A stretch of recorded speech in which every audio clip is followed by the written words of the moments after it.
South Africa has been buzzing with the kind of story that makes people stop scrolling, shake their heads, and talk about it everywhere, the downfall of Shauwn MaMkhize, better known as MaMk, as the South African Revenue Service, SARS, came knocking on her door. While many were focused on politics and the chaos in Parliament, another spectacle was quietly unfolding online, a luxury auction that exposed the glittering world of one of South Africa's most famous businesswomen. This week marked the closure of an online auction that had the entire nation watching, whispering, and bidding as MaMk's assets went under the hammer. But this wasn't just about handbags, it was about wealth, power, and the harsh reality that even the most glamorous figures are not beyond the reach of the taxman. For years, MaMk embodied the image of South Africa's self-made queen of luxury, a woman of elegance, confidence, and ambition. Her social media was a showcase of success, designer outfits, sprawling mansions, luxury cars, and international travel. She was an icon of aspiration, the woman who rose from humble beginnings to build a sprawling empire. But when SARS arrived, none of that sparkle could shield her. The saga began when SARS seized several of her assets over unpaid taxes, and the entire drama played out in full public view. Trucks lined up outside her properties, loading vehicles, handbags, artwork, and anything else that could be turned into cash. Reports mentioned that at least 10 trucks were involved in clearing her assets from her Sandton mansion and her training facility near Pietermaritzburg. These weren't small delivery trucks, they were heavy-duty carriers, tow trucks, and even rigs capable of moving construction vehicles. The sight of SARS officials driving out of her estate with her prized possessions became an unforgettable moment, symbolizing both justice and humiliation, depending on who you asked. The message was unmistakable: no one, no matter how powerful or popular, is untouchable when it comes to taxes. Fast forward to October, when those same seized assets were put up for public auction through Bidder's Choice, an online platform known for handling high-value items confiscated by authorities. The auction began on Friday, October 10th, and ended on October 15th. Initially, the response was slow. Perhaps people doubted whether it was legitimate or feared being associated with the controversy. But as word spread across social media, curiosity and competition ignited. By the final day, the online bidding had turned into a national spectacle. Among the most sought-after items were 18 luxury handbags and luggage pieces, all authenticated and verified as genuine designer goods. For years, rumors had swirled online that some of MaMk's luxury items were counterfeit. Jokes circulated about her handbags being knockoffs from China Mall. The auction proved those rumors wrong. Every piece was genuine, certified, and came with its own documentation. The bids skyrocketed. The highest-selling item was a St. Laurent maxi shopping handbag with a pouch that fetched a staggering 73,000 rand. That's the price of a second-hand car or a combined monthly salary for several South Africans. The second highest was a yellow Goyette Saint Honoré trunk clutch that sold for 72,000 rand. 2 Louis Vuitton Zephyr suitcases each went for about 61,000 rand. A Gucci Horsebit 1955 shoulder bag fetched 57,000 rand, while a Louis Vuitton monogram canvas case went for just over 51,000.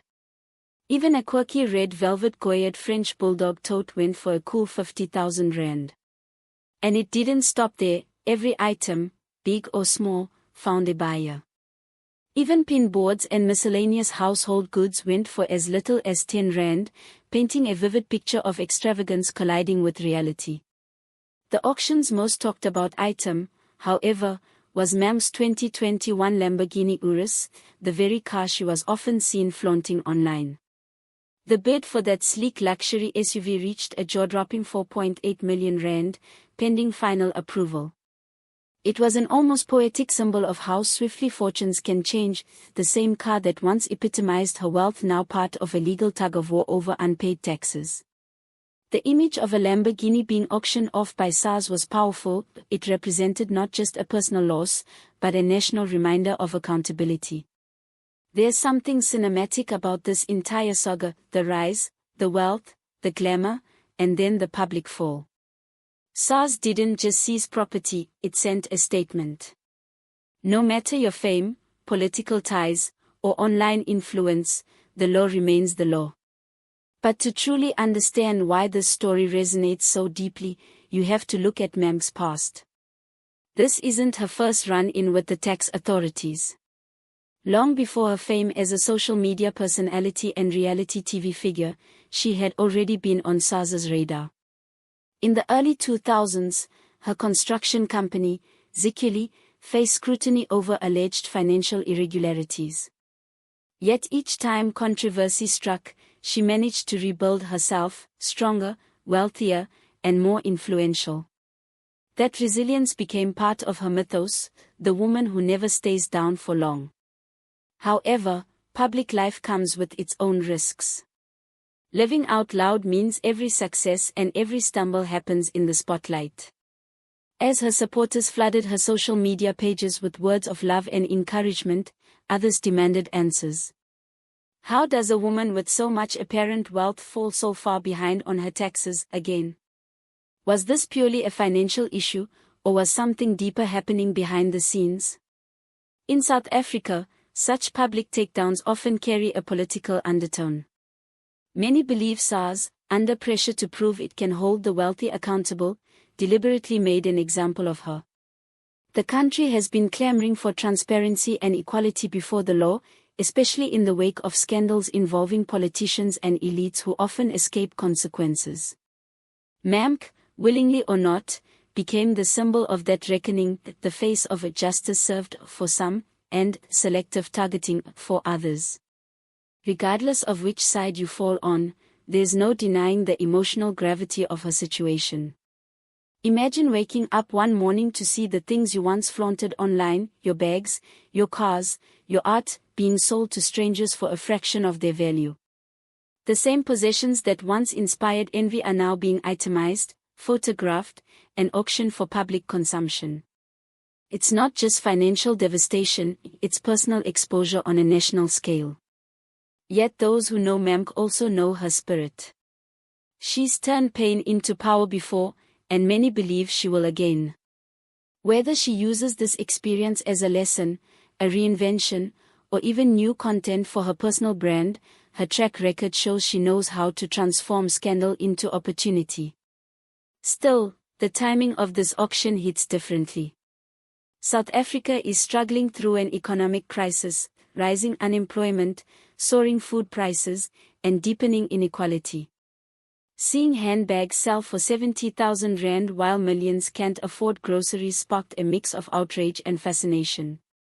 To some, it was a reminder of privilege, to others, a kind of poetic justice. But beyond the gossip, this incident signals a shift in national values. For years, South Africa glorified flashiness, luxury cars, designer brands, and influencer lifestyles were seen as markers of success. Now, the tide is turning. People crave authenticity and responsibility more than excess. The image of SARS loading up luxury cars and handbags may just symbolize the country's changing relationship with wealth, from admiration to accountability. Even so, Mamkhize's influence can't be dismissed. She isn't just a celebrity or influencer, she's a powerful figure connected across business, political, and social circles. Her brand has outlived scandals before, and there's every reason to believe she'll emerge from this with another reinvention. But even if she does, this episode has left an indelible mark. It's a warning to others who might believe they are untouchable, that sooner or later, the system catches up. The broader question this story raises is uncomfortable yet necessary. How many others are living similarly unchecked lives, their wealth built on shaky foundations? How many more high-profile auctions will we see if SARS continues this campaign? The spectacle of luxury meeting legality might only just be beginning. For all the public attention the handbags and cars received, what matters most is what comes next, whether Mamkhize settles with SARS, whether more assets will be liquidated, or whether the saga will fade into the background like so many scandals before it. In a country accustomed to fleeting outrage, The question remains, will this moment lead to lasting accountability, or simply become another headline in South Africa's never-ending cycle of drama? At its core, the auction of Mamkhize's possessions was more than an event, it was a cultural moment. It revealed the fragile line between glamour and governance, between aspiration and excess. One moment, a Saint Laurent handbag is a symbol of power, the next, it's just another item on an auction list. It's a sobering reminder that the same society that elevates its icons can also watch their downfall with fascination. For a woman who once declared that her success was God-given and that she was untouchable, the irony is undeniable. Life, it seems, has a way of humbling even the most untouchable among us. Ultimately, whether you see this as justice served or a public spectacle designed to shame, the message rings clear: in a nation grappling with inequality and corruption, nobody is above the system. Mamkhize's empire may not be gone, but it's been shaken to its foundation. And as South Africans debate, joke, or empathize with her fate, one truth lingers: this is the price of living large in a country where the walls between wealth and accountability are finally starting to thin. Perhaps that's the wake-up call South Africa needs, a reminder that luxury without integrity is only ever one audit away from collapse.